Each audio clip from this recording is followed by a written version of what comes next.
Diz assim a palavra do Senhor.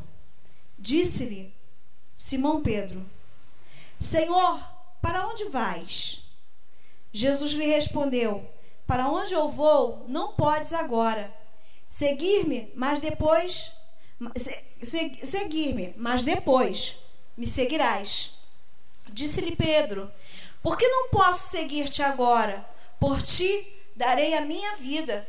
Respondeu-lhe Jesus: tu darás a tua vida por mim? Na verdade te digo que não cantará o galo enquanto não me tiveres negado 3 vezes. Capítulo 14 diz assim: não se turbe o vosso coração. Credes em Deus, credes também em mim. Na casa de meu pai há muitas moradas. Se não fosse assim, eu vos teria dito, pois vou preparar-vos lugar. E se eu for e vos preparar lugar, virei outra vez e vos levarei para mim mesmo, para que onde eu estiver, estejais vós também. Mesmo vós sabeis para onde eu vou e conheceis o caminho. Nós sempre enfatizamos em nossas pregações os milagres que Jesus ele fez. Quase sempre falamos acerca do cego, que era cego e depois passou a ver, do surdo que voltou a ouvir, do paralítico que voltou a andar. Mas as palavras de Jesus, eu vejo que não que os milagres tivessem menor poder, mas a importância das palavras de Jesus são tão grandes e tão profundas, porque o paralítico ele pode voltar a andar, mas a sua alma ela pode continuar enferma e pode continuar sem salvação.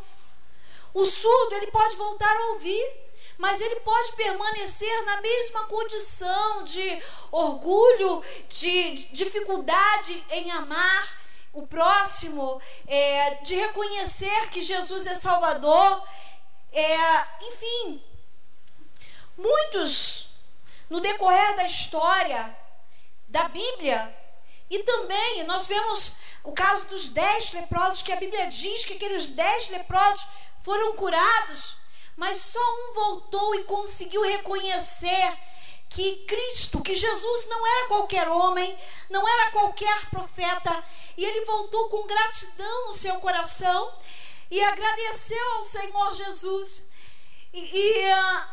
houve ali um reconhecimento do senhorio de Jesus por parte daquele homem.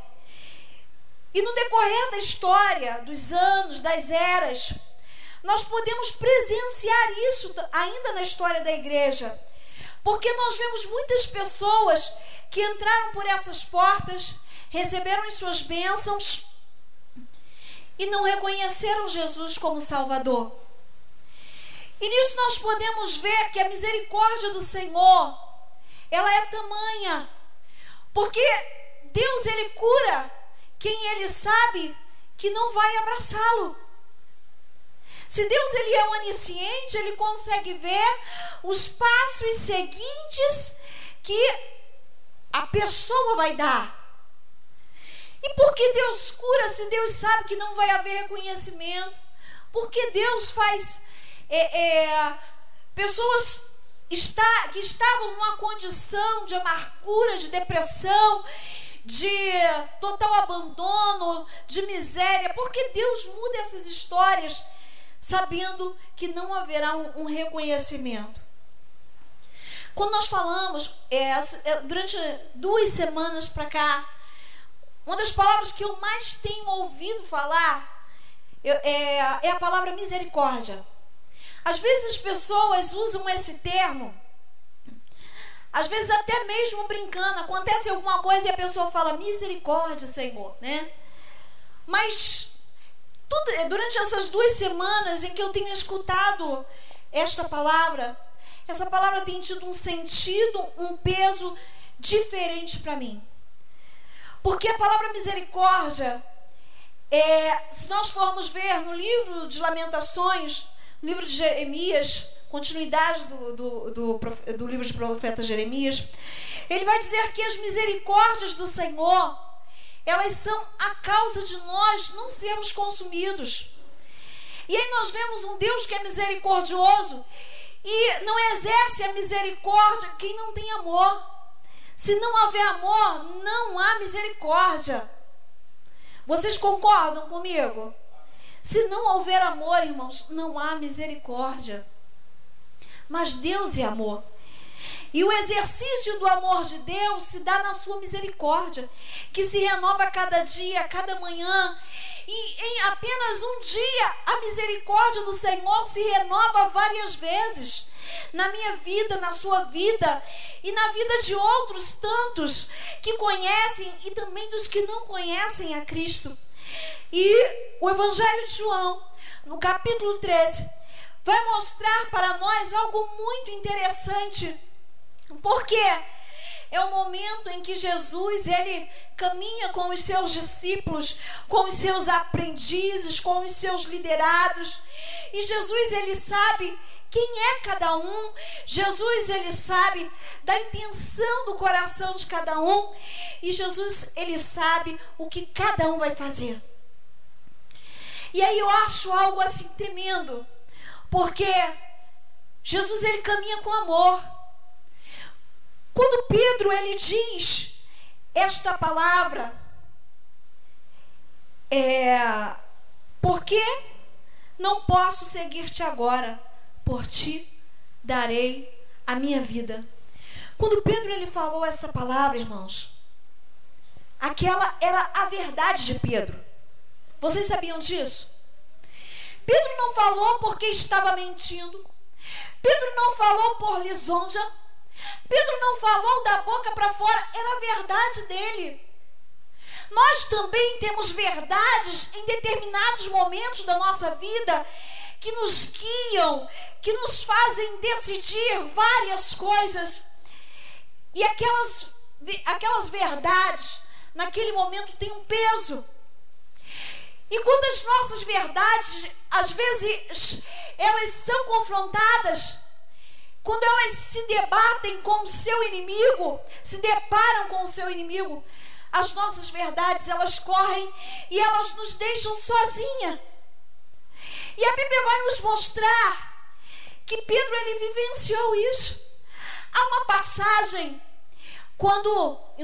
no Evangelho de Lucas, quando Jesus, ele diz que vai voltar, vai retornar à casa de Lázaro, Tomé diz uma palavra tremenda: olha, nós vamos com ele, nós não vamos deixar ele ir sozinho não, e se for preciso, morreremos por ele.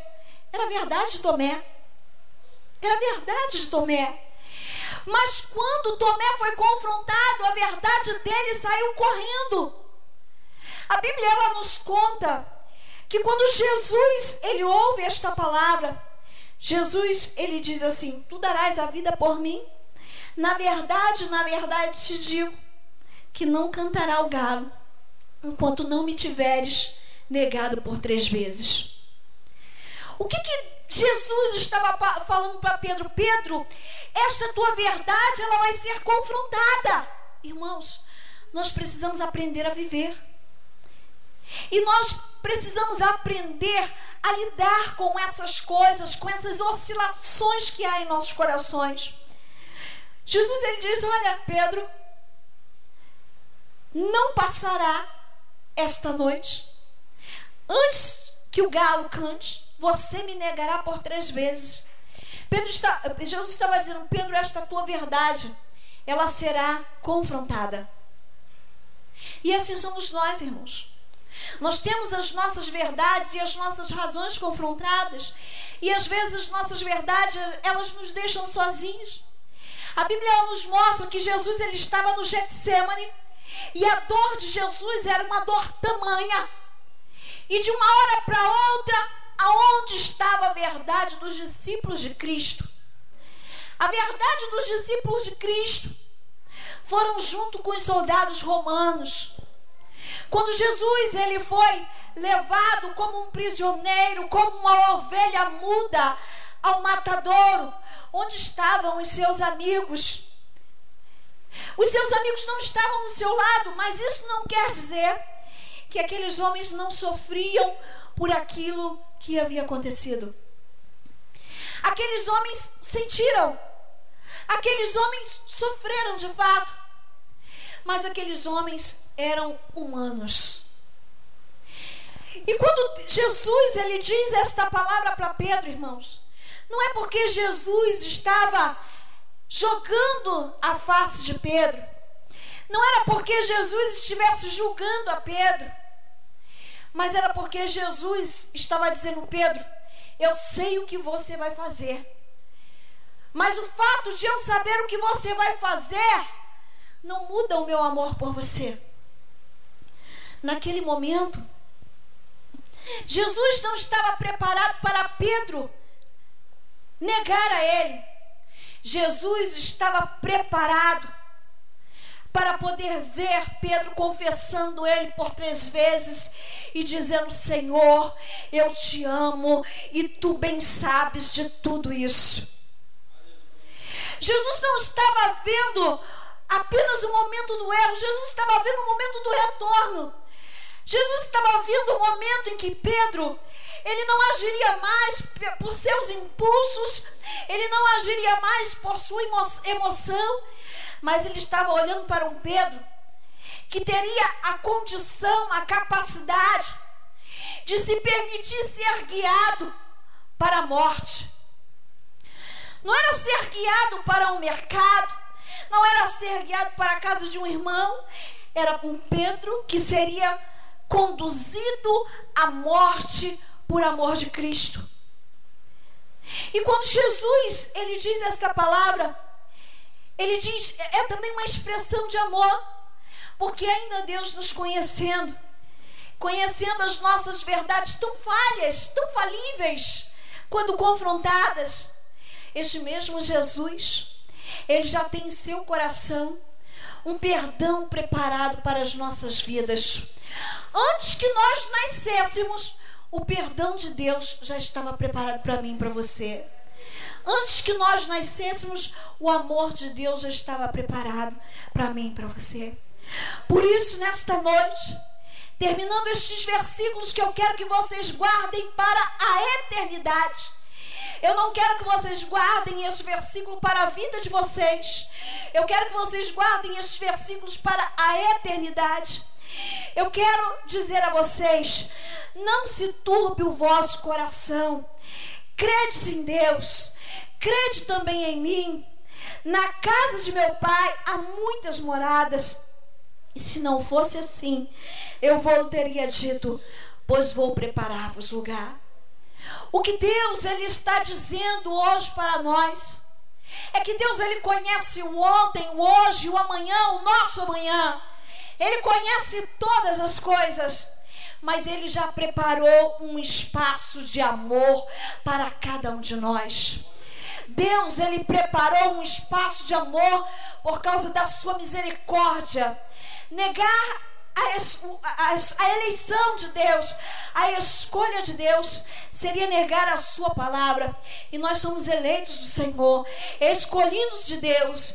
E como escolhidos de Deus, nesta noite, neste lugar de amor que Deus preparou você para poder ouvir a sua palavra, abra o seu coração, abra o seu ouvido, liberte o seu espírito e deixe fluir o Espírito de Deus sobre você e a obra de Deus acontecer, porque verdadeiramente, como foi louvado aqui, grandes coisas estão por vir, grandes coisas vão acontecer na sua vida, na minha vida, neste lugar, porque Deus ele é fiel.